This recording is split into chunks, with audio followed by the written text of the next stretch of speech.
Berlin, एक ऐसा शहर जिसने तारीख़ में ज़वाल और उरूज की दोनों हदें पार कर दी। आज बर्लिन का शुमार दुनिया के चंद सबसे बड़े और सबसे मॉडर्न शहरों में होता है। बर्लिन का नाम कहाँ से आया, इस पे हिस्टोरियंस के पास ज़्यादा इन्फॉर्मेशन नहीं।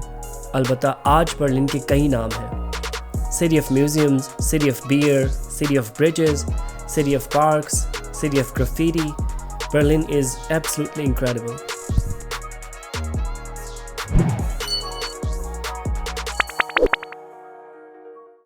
बर्लिन पहुंच के पहले दिन मैंने सोचा कि सिटी सेंटर देखा जाए, लेकिन उस दिन कोई मैसिव सा प्रोटेस्ट चल रहा था क्योंकि गवर्नमेंट ने रेंट्स बढ़ा दिए थे।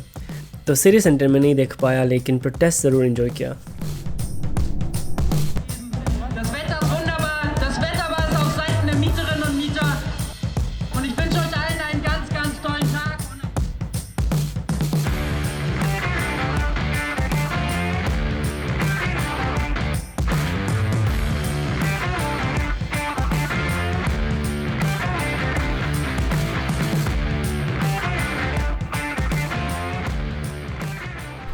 सो हर सिटी के दो साइड्स होते हैं। एक वो side which is a lot touristy और हर कोई वहाँ जा रहा होता है, और दूसरा साइड वो होता है जिसका लोगों को ज़्यादातर पता नहीं होता। I am gonna check this place out which is called Teufelsberg. It's a mountain top जो पहले एक नाजी कैंप हुआ करता था, और and Teufelsberg translates into devil's mountain. जब बर्लिन डिवाइड हुआ ईस्ट और वेस्ट में, तो this place came under US, और फिर उन्होंने यहाँ पे बनाया एक स्पाइंग टावर, और they used to spy on East Germany to see what's going on.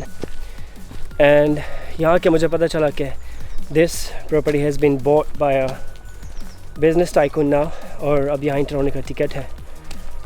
I hope it's not Malik Riaz.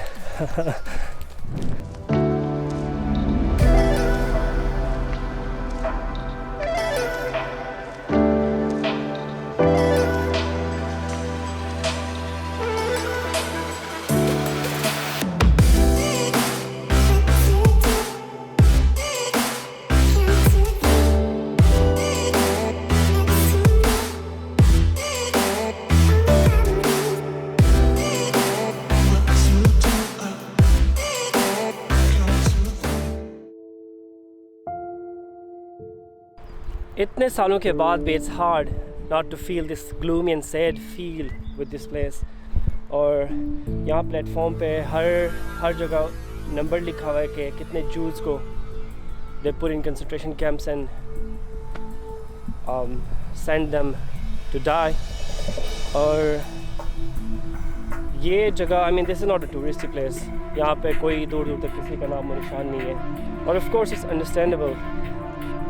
I mean आप जिस रेस से, जिस मज़हब से, जहाँ से भी बिलोंग करते हैं, आप आके देखते हो कि यार आप उस जगह खड़े हुए जहाँ पे इंसानियत का कत्लाम हुआ था, तो it gives you this sad feeling, you know.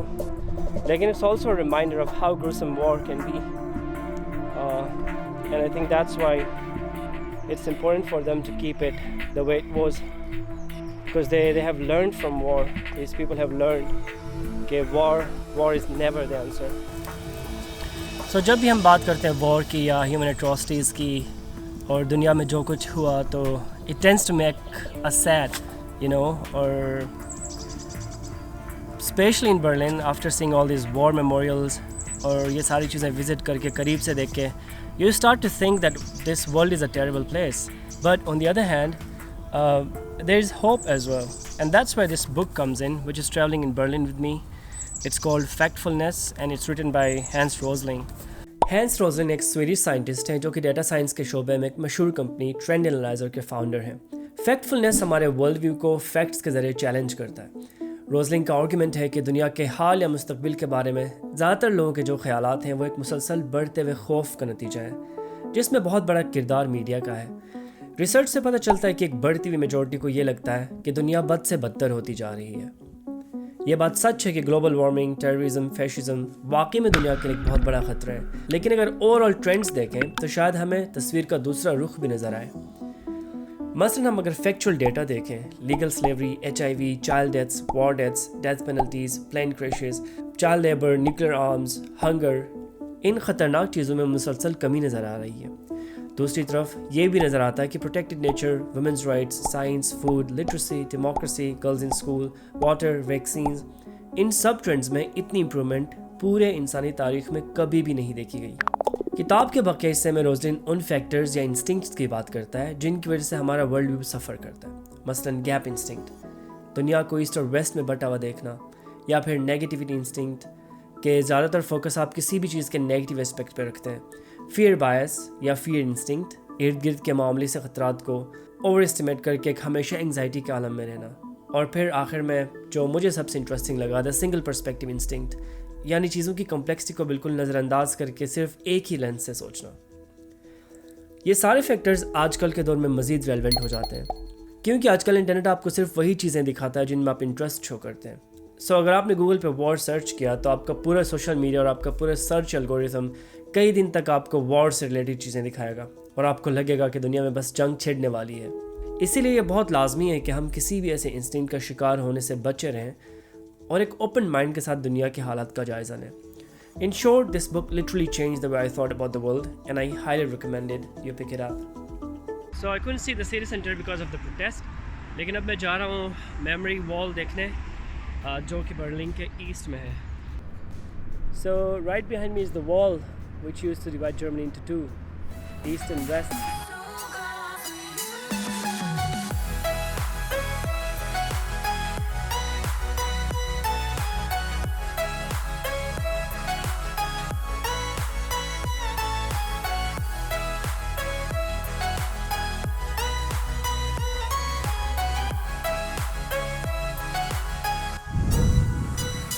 अपने मॉडर्न आर्किटेक्चर और हिस्ट्री के अलावा बर्लिन पार्क्स के लिए भी मशहूर है और शादी कोई ऐसा सिटी हो जिसमें इतने सारे ग्रीन स्पेसेस हों एक ही जगह। और सिर्फ बर्लिन के अंदर there are more than 2000 parks which is really incredible.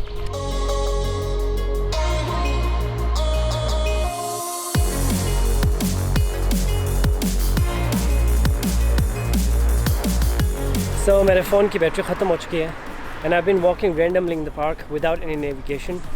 तो जैसे मैं पार्क के कॉर्नर से बाहर निकला without any planning, so guess where I ended up? Let me show you. The historic Brandenburg Gate.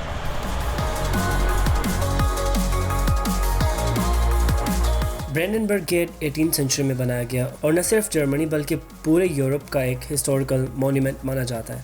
1987 में अमेरिकन प्रेसिडेंट रोनाल्ड रीगन ने अपना मशहूर खिताब यहीं पे किया था जिसमें बर्लिन वॉल को गिराने का मुतालबा किया गया था। There is one sign the Soviets can make that would be unmistakable, that would advance dramatically the cause of freedom and peace. Mr. Gorbachev, open this gate. Mr. Gorbachev, tear down this wall. Brandenburg Gate के बिल्कुल साथ ही Germany का एक और iconic building है, the Reichstag, which is the parliament. और whenever you come to Berlin, you must visit this place because this is an architectural wonder in itself.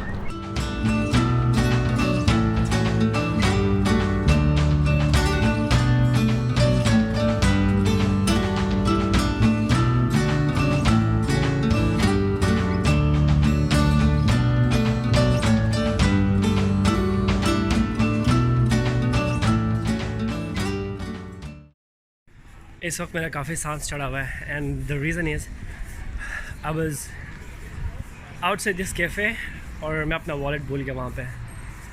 और इट वाज अ स्ट्रीट जहाँ पे एक cafe था, बहुत से लोग गुजर रहे थे एंड आई वाज थिंकिंग, जब मुझे 1 घंटे बाद याद आया I had to buy something and I check I didn't have my wallet और मैं भागता भागता वहाँ चला गया। You won't believe it was right there lying on the table, किसी ने हाथ तक नहीं लगाया हुआ था, which is so cool man. Solo travelling का एक फ़ायदा ये है कि न सिर्फ आप ख़ुद को एक्सप्लोर करते हो बल्कि नए लोगों से मिलने का और नए कल्चर्स को एक्सप्लोर करने का भी मौका मिलता है। मैं ऐसा ही एक मीटअप अटेंड करने जा रहा हूँ जो बर्लिन में हर वीकेंड रिवर साइड पे होता है और जिसमें पूरी दुनिया से ट्रैवलर्स आए हुए होते हैं और एक दूसरे से मिल के एक दूसरे के आइडियाज़ और कल्चर के बारे में डिस्कस करते हैं। जहाँ